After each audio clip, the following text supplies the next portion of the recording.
Remedy Entertainment, who you may know for titles like Control, the original Max Payne, the weird hybrid TV game Quantum Break, and Death Rally for those who are suffering from back pain or possibly osteoarthritis. I've fallen, and I can't get up! But the video game that they are especially known for right now is Alan Wake. A very spooky and darkly lit game that was the very definition of what would happen if a Stephen King novel and Twin Peaks decided to have a video game baby. It was an action thriller that blended Remedy's knack for third-person shooting, but also allowed them to tread new ground by exploring a different kind of genre entirely, creating the weird and dark world of Bright Falls and the horror that the protagonist Alan Wake has to go through. While not really hitting the same critical acclaim as some of the other big contenders back in 2010, which included Mass Effect 2, God of War 3, or Red Dead Redemption, Alan Wake was still a beloved title for its interesting horror suspense, light-based action shooting, and dramatic narrative. Alice? Alice! Speaking for my own accord, I actually never got the chance to play Alan Wake back in the day. But I always had an interest in wanting to experience it at least once. And now that Alan Wake 2 is a thing, plus, 15 years already going by, I was excited to finally clear it off my backlog. So while considering both the gaming environment back in 2010 and seeing how modern gaming has affected my taste today, how does the first Alan Wake hold up?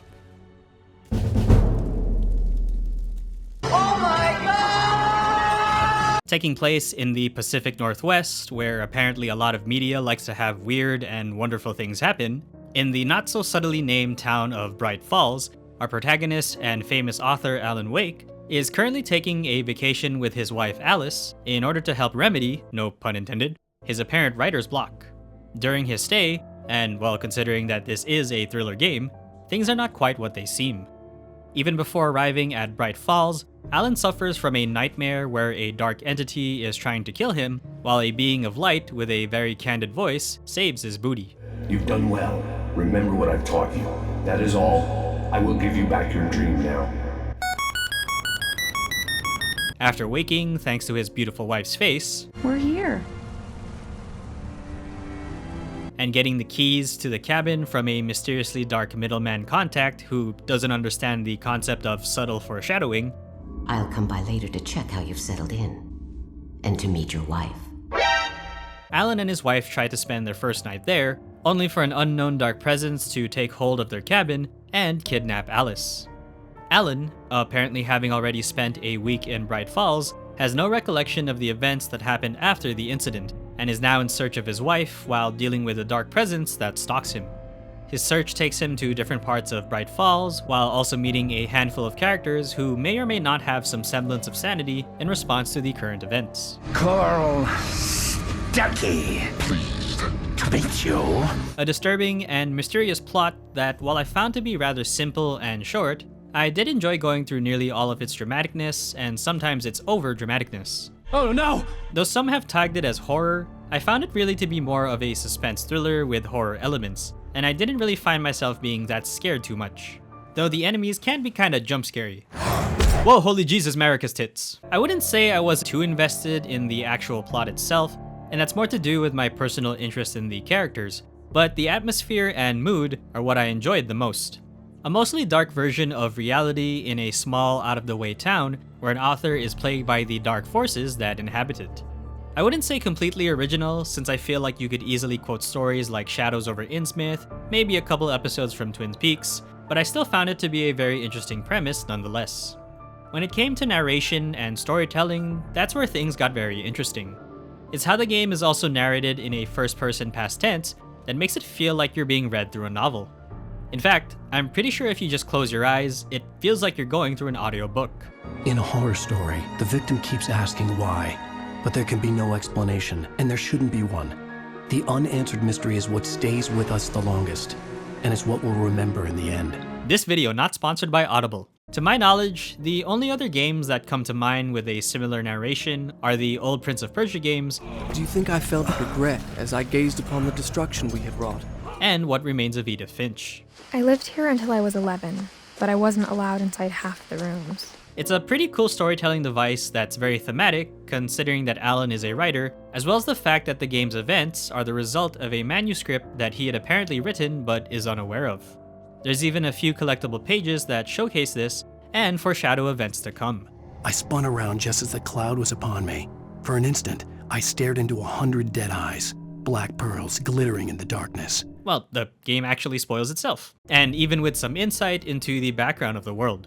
Cynthia Weaver worked hard, following her obsessive rituals, sometimes fighting them, always giving in to them in the end. Other fun things include radio broadcasts or the Twilight Zone-inspired in-game TV show Night Springs. He should have left the crate unopened, the decaying atom unobserved. Curiosity often kills the cat. I wouldn't say the narration is perfect though, and I do find it a bit jarring in certain scenes. Instead of Alan expressing a more live first-person reaction or emotion, it feels really weird when his narrator voice is used to express it instead. My head pounded with the concussion. I'd never fired a gun outside a shooting range, and now I just killed someone, or something. I wouldn't necessarily call it a bad thing though, because I think this type of effect is intended for the game's atmosphere and tone. But personally, I just think it's more effective when it's not being overly utilized. It does also get a bit tedious when Alan's narrator voice kind of uses the same constant tone. I sent Barry to the town to ask around about a man fitting the kidnapper's description. The man was bullheaded, no doubt. Even lying on the bed, he'd almost broken Hartman's nose the second time. But I felt nauseous, hungover. Only anger kept me going. Still, it was a very enjoyable and interesting experience to hear Alan's own narrative thoughts. Besides the main narration, the characters were a bit hit or miss for me. I just couldn't really connect nor feel like I wanted to be invested in Alan's story on account of how bland he is as a character. Similarly, Alice is also kinda just plain Jane as the loving and supportive wife, so I didn't really find her to be that interesting either. In fairness though, I think this is an intended character design, and it's meant to be in the vein of a semi-normal couple that's going through a very abnormal experience. But if anything, their plain personalities do make the other characters in Bright Falls feel a little more interesting. Barry is Alan's best friend, but he's kind of a lovable idiot that always makes me chuckle. What are the Christmas lights for? Protection, man! Like garlic against vampires? Rose is a huge Alan Wake fan that makes her kind of feel really creepy. I'm looking for... Mr. Wake. Alan Wake. Oh God, I am your biggest fan. I know people say that all the time, but I really am. The Anderson brothers, who form the old man metal band called the Old Gods of Asgard. Do me a favor, Sonny! I could really use a tune right now. They're a fun, quirky bunch that at least made parts of the game a bit more memorable for me. I would say my only big complaint is the villain. It's obvious that the Dark Presence has great power and control over the town, and their ability to use the Taken to hurt Alan, but they never really feel threatening as a character/plot device, and more just menacing from a distance. They do kidnap Alice, and they are the reason for Alan's world being upside down, but their presence just doesn't feel all that impactful. Literally, their only threat to Alan is them constantly showing that Alice is in danger for God knows how many times. But overall, it's a very cool and mysterious plot, and it's the atmosphere and world building that are really the biggest parts of the narrative for me. Light. Must remember the light. The overall gameplay, I'd say, was really fun at its base, and I actually enjoyed the combat quite a lot. But when it came to its evolution over the course of the game with trying to introduce nuance or variety, it was quite lacking. Alan Wake's core gameplay loop is a linear third-person shooter that involves you going from level to level using actual light and weapons to defeat enemies. In order for Alan to be able to shoot the Taken, he must first burn their darkness away, which is kinda like their armor that makes them invincible, then he can finally put them down for good. This core gimmick is the game's primary loop, with dealing with virtually every type of enemy in the game, which includes actually flashing inanimate flying objects to death so they don't kill you. I hope none of you have a fear of combine harvesters. Oh no! As well as Alfred Hitchcock birds. Birds. Besides a 6-shot revolver, Alan also gets a few weapons like shotguns, a rifle, flares for an AoE type light source, flashbang grenades, which might as well be actual grenades, and a flare gun, which also might as well be a grenade launcher. At its base, I found this core gameplay mechanic to be a lot more fun than I thought. I don't really see it as being completely a shooter, since you do more than just shoot things, and it felt more like it was also taking elements of survival horror, since you have to manage your light and ammo resources. Also, Alan is relatively fragile. I think for me, it's the resource management of maintaining your light with balancing what ammo and weapon to use to defeat enemies that I found to be more engaging than just your simple run and gun shooting. Moving enemies into groups so you can shine your light on multiple targets at once, using your flare when enemies are surrounding you, or reloading while passively shining your light on enemies brought a lot of gameplay nuance that was really fun for me. I do think my enjoyment of this game is also because I really love survival shooters, which tend to be heavy on resource management. So because some of those elements bleed into Alan Wake's combat, I found the mechanics very compelling and right at home, honestly. If you've played Max Payne or Control, which are much more actiony with their third-person shooting, Alan Wake will feel clunky and slow. But I'm completely fine with it because it feels like that's the intended design. Otherwise, it'll just be like any other shooter. My minor gripes were with the sprint mechanic and the dodge. It's difficult to tell how long Alan can sprint for because unless I'm blind, there's no visual indicator for stamina, and the only reliable tell is when he literally starts to walk again. The dodge mechanics works for the most part, but the timing just didn't feel consistent with avoiding enemy attacks, though I guess it's more like a tumble considering Alan's lack of gamer skills. That said though, while I really love the base combat, there's really little in the way of enemy variety, making the gameplay feel a bit repetitive. Usually a game will introduce harder or different enemies to change their tactics to make gameplay feel less monotonous. For the taken enemies, instead of the normal ones, you also get a few big boys who are tankier and can charge at you, guys who are a bit weaker but are faster and can flank, as well as a few boss type enemies with elements of both. While I did find them interesting to deal with the first couple of times, the game doesn't do anything beyond these types, and simply introduces more enemies for you to deal with, which becomes very arduous and even a little bit annoying because of how en masse they can become. There's no further nuance to them, nor with the Raven enemies and all of the inanimate objects either, where you simply have to use light to defeat them, with the harder ones just having more health to go through. To put it simply, Alan Wake has a very solid gameplay foundation that feels let down by progression that doesn't really further add much to its depth and complexity. It feels like there could have been more to be done with the enemies to make combat varied, and as a result, while the shooting and light aspects helped me enjoy the combat, the enemies and challenges felt a little bit repetitive. The only other aspect that kept me going was just trying to overcome its more difficult parts. A bit of a Dark Souls mentality, but at least it maintained my enjoyment with the core combat. Heck, I'm even inclined to play this game again on the remaster just to see if I can beat it on Nightmare difficulty. Though there are some pretty bullshit moments with some enemies just spamming you to death. There's also the driving portion of the game that feels a bit random the first time I saw it. I understand that this was a carryover from when the game was originally going to be an open world title, but it feels so separate from the rest of the game. Actually, this might have been cool as an open world title and an interesting alternative to Deadly Premonition, which kind of shares a similar weird, supernatural Twin Peaks vibe. It was a bit fun to run over the Taken, but in general it just didn't feel good, and the steering was horrendous. Also, since I decided to visit the original PC port version, the performance was extremely poor on my rig. The frame rate was terrible in not feeling like a proper 60 frame per second experience, and I honestly was a bit surprised I kept going. Since I had just recently gone through Bloodborne's 30 FPS, you can check that video here if you'd like, I was actually kind of alright with settling with the lower frame rate. Performance was extremely weird though, because sometimes it would suddenly bump to 60 and play normally, but not before crashing. Results will vary based on your PC setup and whether the old gods will permit you to play this game, but the remake was significantly smoother and more stable, so currently that's the more desirable version. Overall, a decently fun combat experience, and I really did enjoy the base gameplay, which held up quite well for my shooty, semi-survival horror preference.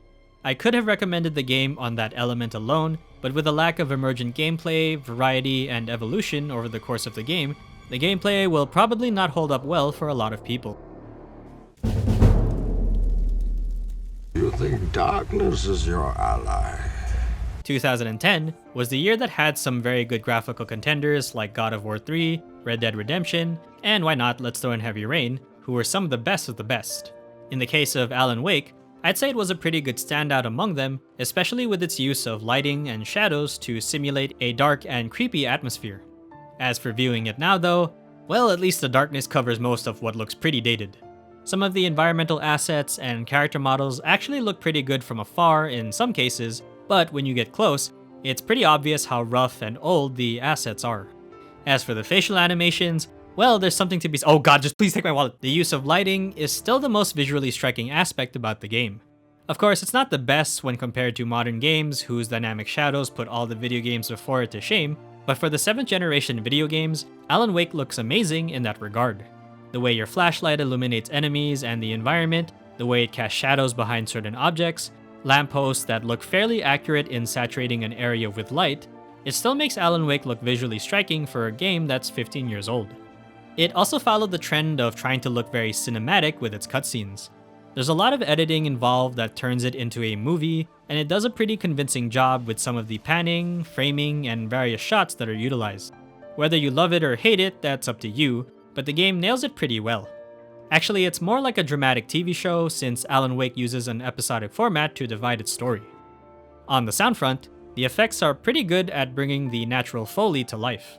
Taking place in a mountainy and forest-heavy location, and involving a lot of action combat with guns, you'll hear a lot of ambient noises from the environment, alongside a multitude of weapons, objects, and vehicles, which all feel appropriate for the game's intended soundscape.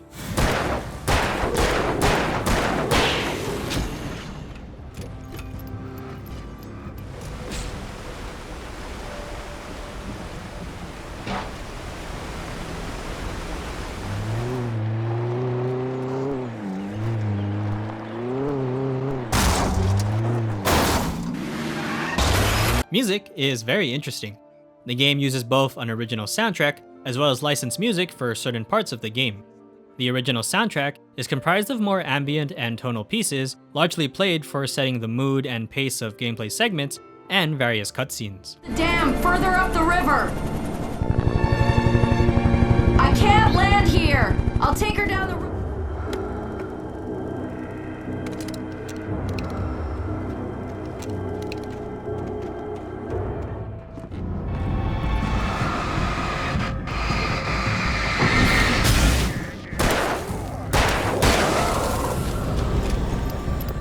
It does a good job, especially where scenes require more tension and action to elevate the mood. The licensed music features various real-life bands whose songs can either be heard when you come across radios or as an ending theme for the episode. They're pretty cool actually, and really drive the whole television episodic feel of the game. For the sake of DMCA, here are a list of tracks. For the voice acting, I found everyone to be alright, but nothing extraordinary when it came to the character portrayals. A few minor standouts, but they generally sound appropriate for what Alan Wake is trying to portray. About time! Young man, I've been waiting a very long time for you. You know what? You owe me big time for this. When this is through, if we make it, I don't care what anybody says, I'm done with darkness. You're gonna buy me a tanning bed as a gift, and I'm gonna live in it. Bash his head in with a hammer. Oh, he'd love to fish out our secrets, but he has no clue. He's not crazy enough. Not crazy like us, Sonny. Yeah! The star of the show, though, is still Alan himself, and Matthew Peretta does a very dramatic job of performing his narrator and in-game voice. The loose sheets of paper were pages from a manuscript entitled Departure. That was the name I planned to use for the next novel I had never gotten started. I was named the author. I hadn't written it. I couldn't remember writing it. Very audiobook-like quality in the way that it's narrated, and very similar to the dramaticness of Rod Serling in the intro for The Twilight Zone. You unlock this door with the key of imagination. Beyond it is another dimension. Though a bit on the dated side with its in-game assets and facial animations that will keep you up at night, there's still a very unique aesthetic to how Alan Wake handles its presentation. Its lighting, drama acting, media references, and cinema-like feel still make Alan Wake's world come to life. For a game that took me a long time to finally play, Alan Wake was still a good experience that I was willing to finish. I think despite some flaws with later gameplay progression and the obvious age on the graphics, there's still a fun, suspenseful, and dramatic game at its base. I do think the general gameplay has a very specific purpose in that it's not solely a straight-up action shooter, but something that falls between wanting to be that as well as a horror survival shooter. As someone who does enjoy some third-person action shooting, even thanks to Remedy's own games, and loving the heck out of some classic and modern-day survival horror, Alan Wake ticks a lot of those boxes for me. But does it hold up well enough though? I think this is a case of it depends. Do you like the interesting hybrid action survival shooter? Do you like a mysterious and dark plot in American fiction? Then Alan Wake will deliver. But anything else, and you may not feel satisfied with the result. And if the game's performance and presentation are a deal breaker, then good news, because the remaster is the best way to play the first game, since it runs and looks way better. I can't really think of a reason to go back to the original, other than the fact that you own it already, but in general, if what Alan Wake offers is something you like, then I'm pretty sure it's going to hold up for you.